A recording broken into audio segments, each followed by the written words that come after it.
60 godina je svakako veliki jubilej, a upski šahisti su ovaj dan svečano obeležili u klubu Doma kulture. Taj dan je bio značajan kako za šahiste, tako i za sve one koji na neki način pomažu ovaj klub. Zato je ovaj jubilej iskorišćen za podelu zahvalnica članovima, ali i prijateljima kluba. Zahvalnica je dodeljena i opštini Ub, a isto je primio zamenik predsjednika. Mi smo danas napravili jednu svečanost, pre svega se zahvalimo ljudima koji nam finansijski pomažu. Vi znate sami da je danas bez pomoći opštine, bez pomoći javnih preduzeća apsolutno nemoguće da bilo koji klub na bilo kom nivou funkcioniše. Znači mi jednostavno ne bi mogli da preživimo, što se kaže, godinu, a da nemamo pomoć od opštine, pre svega. To je, da kažem, jedan od glavnih razloga ovog našeg današnjeg okupljanja i obraćanja prijateljima šaha. Mi u svojoj istoriji, ono što da sad, znači da me ljudi odlično shvate o čemu pričam, mi u nekom periodu iza nas, mi imamo jako puno ljudi koji su zaslužili da budu pomenuti i oni su svakako deo istorije kluba.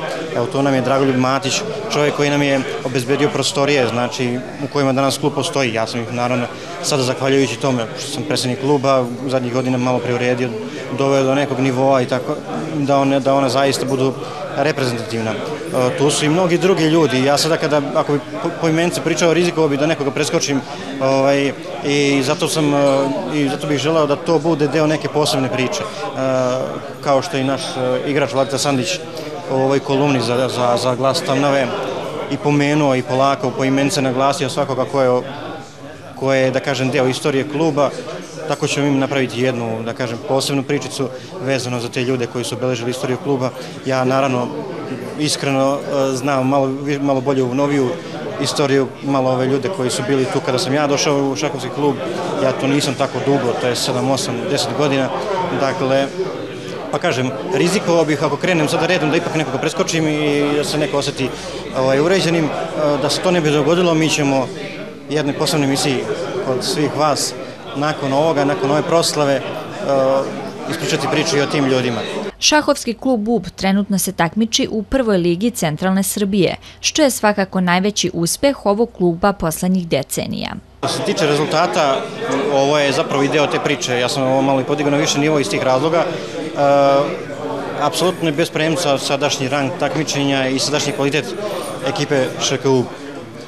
Dakle, apsolutno je bez premca i skoro da je neuporedivo sa bilo kojim periodom iz prošlosti. Jer vi vidite i sami da su to igrači koji su velemajstori, internacionalni majstori, jednostavno to je jedan jako visok nivo.